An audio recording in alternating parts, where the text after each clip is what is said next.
All right. Hello, everybody. Erin here from Creative Soul in Motion. Thank you so much for being here today.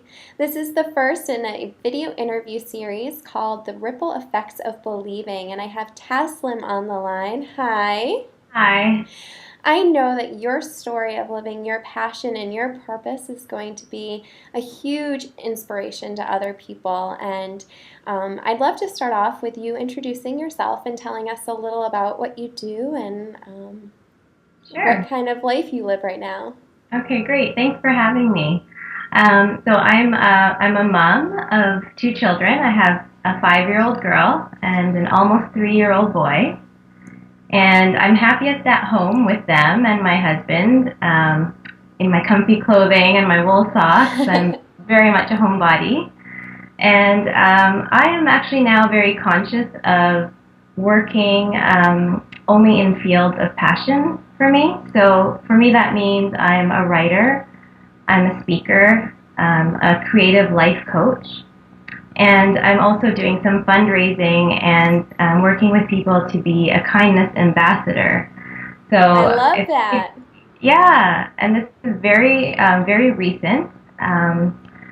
Up until probably a couple of years ago, I really wasn't expressing any of those parts of me. So I'm very excited to be where I am today.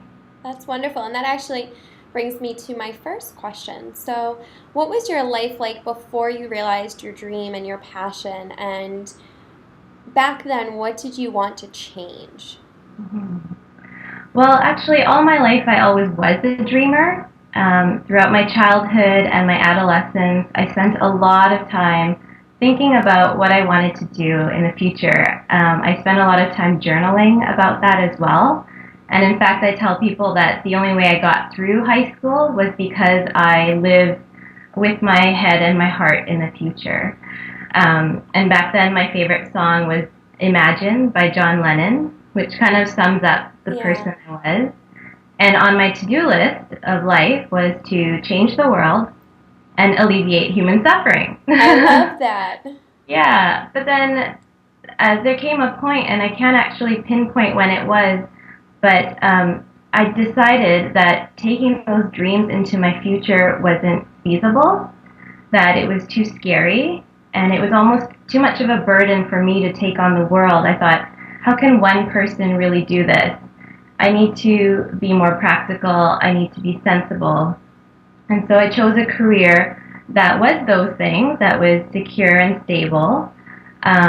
What But career was that? I was a speech therapist. Yeah, so it was great. I got to work with people and I was helping people with their communication, which is very important to me. But I always knew there was something else out there. And because I wasn't actually doing what I feel I've been meant to be doing here, I felt a lot of frustration. I felt like I was always up against a wall. I mean, the best thing that happened to me in my 20s was that I married my best friend and we started a family. But unfortunately, they got the brunt of my frustration, Yeah. and I was almost blaming and resentful. Like it got to be a point where I thought, marriage and motherhood are these two institutions that have stolen my freedom, and I'm not being who I am. And it took a little while for me to realize that actually, because who I am was trapped inside of me, I was taking it out on them, but really they weren't holding me back. Yeah. And once I took more control over that and kind of overcame that, I realized that they are actually my greatest sources of love and support. So That's what I wanted, amazing. yeah, what I wanted to change was the way that I felt about my life and the people in my life and how I felt when I woke up in the morning, because I wasn't eager to start my day and I wanted to change that. It seems like motherhood and having a family actually pushed you forward. Is that, would you agree with that? And is there any other inner powers or beliefs that you think helped you believe in your dream? Yeah, totally, totally. I always say my daughter was the catalyst for my creativity. That's great. Had it not been for her, I wouldn't have kind of been stopped in my tracks. Stopped, literally, because I went on maternity leave, so I was removed from from my career for a little while, but it was really then that I began to ask myself, well, who am I? And that inner belief that, I really am somebody, and connected to a spiritual source, that was with me from childhood, because it was the family that I was raised in, that environment. I could see the faith that my parents had and their trust in this universal source that they believed provided them with everything. And I saw them overcome their obstacles as new immigrants to Canada. And they did it all with gratitude and with this just immense faith. And I absorbed it, and when I reconnected with that, the spiritual beliefs, during that time of my funk, I call it, in my late 20s. That's perfect. That's actually what helped me out of that. So, yeah. I think this part of your story is really poignant, especially for those that have had that strong foundation that you had. That's really amazing to grow up in that type of environment. But I think it shows how easy it is to become practical and to feel the pressures of society and the overwhelming fear and resistance. I think that's within each of us. Which is what this interview series is all about, getting past that. So actually, perfectly into my third question. What fears and limitations did you personally have to work through, and how did you move past them? Okay, yeah, well, there were a lot of things that I had to work through, a lot of blocks, because I had spent nearly 9 years in post-secondary education pursuing degrees in in my former field of speech therapy. So when I came to a point where I realized that this wasn't what I wanted to do, I had to deal with the disbelief that I actually had done that, had I just tossed away nearly a decade of life. I had to overcome that uncertainty of, okay, if I take this writer's path, what's out there? Or is there anything out there? Am I going to also be looking down another, deep black hole when I take this path? But I think my biggest fear was that I would just drift through this life and not really accomplish anything, and that I would get to the end of my life and look back and just not feel fulfilled. And that was a real fear for me, that I could have got stuck in that. Yeah. But I didn't, because again, reconnecting with my spirit was like, it was like I was remembering that I could just trust something else. So I basically just sort of said, I can't handle these burdens anymore. I can't handle this fear and this uncertainty. I'm just going to give it up, and I'm going to trust that I was on this path for a reason, and I really was, because I met some of the best people, through my schooling and working in that field. And really, I wouldn't have much to say to you today if I hadn't gone through that. Yeah. It's all about trusting the journey. Trusting it. And that fear of not accomplishing anything or not feeling satisfied, well, I was already headed that way. So I didn't really have much to lose. So when I looked at it that way, it was a lot easier to kind of just overcome all of those feelings. Seems like you had a lot of reflections during your maternity. Yeah. So I know that motherhood was pretty much the catalyst, but what really gave you the courage to act? What was that spark or the tipping point that, pushed you forward and made you think, I'm going for it? Yeah. Well, yes, motherhood was the instigator, and I became a mom in 2007. But it was around the end of 2011 that there was this one moment, and that pivotal moment. I was sitting in a work meeting in my former field, and there was this little thought that kept dancing around myself, my consciousness, and I finally caught that thought, and it was, even if this writing thing doesn't work out, I don't want to do this anymore. And that was so revealing. And I think, if you ever have that thought, Oh, please yeah. do grab it and do something about it. You can't stay in a situation where you would rather do something else. So that was my pivotal moment, and it was just at the end of 2011. That's amazing. You've come so far so quickly. Yeah, yeah, Really, I think it's great that you pushed aside the fear and the limitations because I think there's a lot of times I know personally that I get that little blip of a idea or belief and I push it away because it's yeah. easier. And honestly, that's what inspired me to do these video interviews was for me to personally learn. And then I thought, well, if I'm going to talk to all these great people, why not make it available to everybody else? So I think your story is actually perfect for our first one. Oh, awesome. Yeah. um, I know that change can be obviously scary, but it can also be daunting and provide a lot of challenges. So, what resources did you rely on during your personal revolution? Okay, well, what's really interesting is that before I actually even made the conscious decision to leave speech therapy and embrace my writer self, I was being sent hints and gifts and people from the universe. I had a friend in high school who we shared this passion of writing, and we reconnected in 2008, so about a year, when my daughter was about a year old. And I learned that she had actually pursued a career in writing, and I thought, wow, if you could do it, why didn't Yeah. I do it? We both had the same passion. It was both of our dreams. And, someone else I knew could do it. Maybe I could do it. And that was my first, like, aha kind of moment.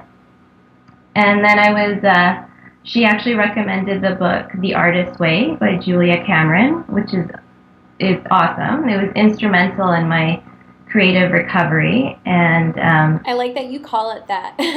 yeah. Yeah, because we all have that inside of us. It's a matter of recovering it rather than, trying to pull it from somewhere outside of us. It's actually within us. So I really loved her program.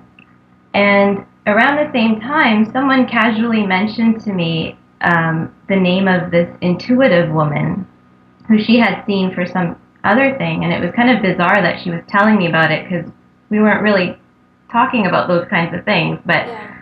I thought something inside me said, you need to talk to this woman. And when I did, I made an appointment with this intuitive, and she was adamant that I had this inner artist that was dying to be released. And I thought, okay, I'm getting these messages. It's the same message from so many people and things, and so I just decided to do something about it. And when I made that conscious decision to accept myself as a writer and express myself as a writer, that's when things actually started coming to me a lot faster.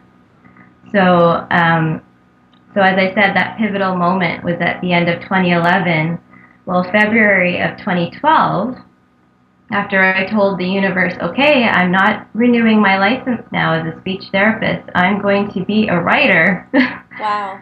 Show me the way. And I met these two women, Joy Ross and Patricia Connor, from Kindness is Key training. And they are putting out these anthologies called Heart, Mind, Wisdom Collection. And they're basically works of inspiration and education. And I signed a contract with them to submit chapters of my own life gained wisdom that, being put together as we speak and being published by Balboa Press. And That's they're going to amazing. be, yeah, around the world. Like my story is going to be around the world. So Wow. it really came quickly once I showed the universe I was ready. And Kindness is Key is also a humanitarian group. So that part of me that wanted to save the world and alleviate human suffering is really happy because now I'm back to that original dream with these wonderful people who are also writers.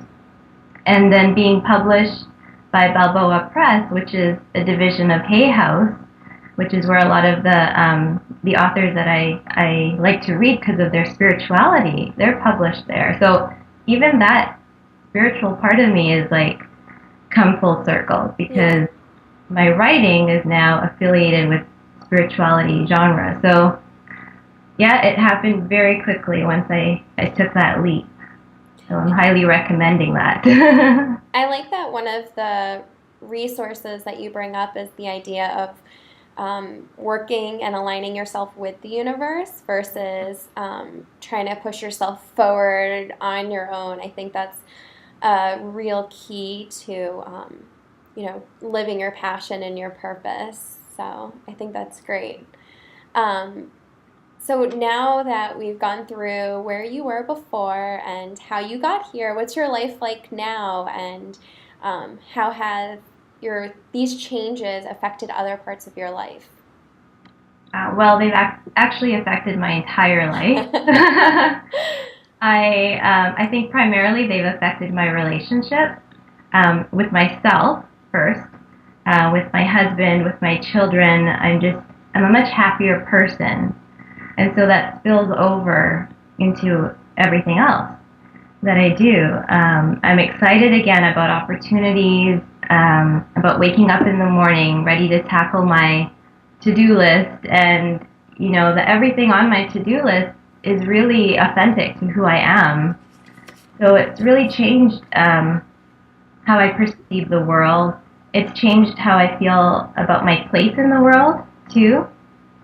I talk a lot more now than I ever have, and even like in social gatherings, my husband was the one to kind of carry conversations, and I would just sort of sit there and nod and wait to kind of go home. But now it's like I want to participate in conversations. I want to talk about what's important to me. I want to know.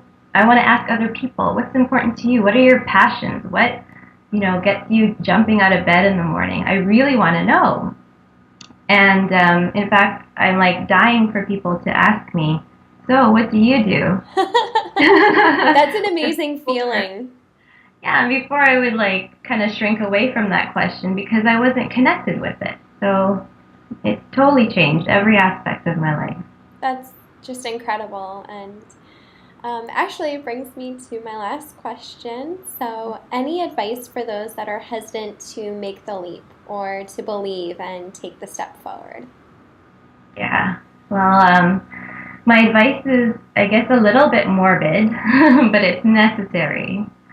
I like to encourage people to imagine that today is their last day on Earth, that they're on their deathbed and they're looking back at their life. And I want to know, like, are you happy? Are you satisfied? Are you fulfilled? And if not, then that leap is so worth it because eventually we're all going to be there. We're all going to be at our last day and looking back. And you want to look back with that sense of fulfillment. So really take the leap. It is so worth it. And everything that you need will come to you. So trust in that. Mm-hmm. Thank you so much, Taslim. So, to wrap this up, can you just tell everybody where they can connect with you? Sure. I write a blog called Let Me Out, and you can find that at www.letmeoutcreative.com. And from there, you can connect with me on Facebook and Twitter. I think that's great, by the way. I love your site's name. Thank you. So thank you so much for your time. I know that your story and each of these interviews are going to be a feather of inspiration to be added to the wings of those hesitant to fly, and I really hope that they can help launch people into the lives of fulfillment and creativity and happiness and joy that you clearly have and is so wonderful and important. So thank you so much for your time. Thank you. Thanks for having me.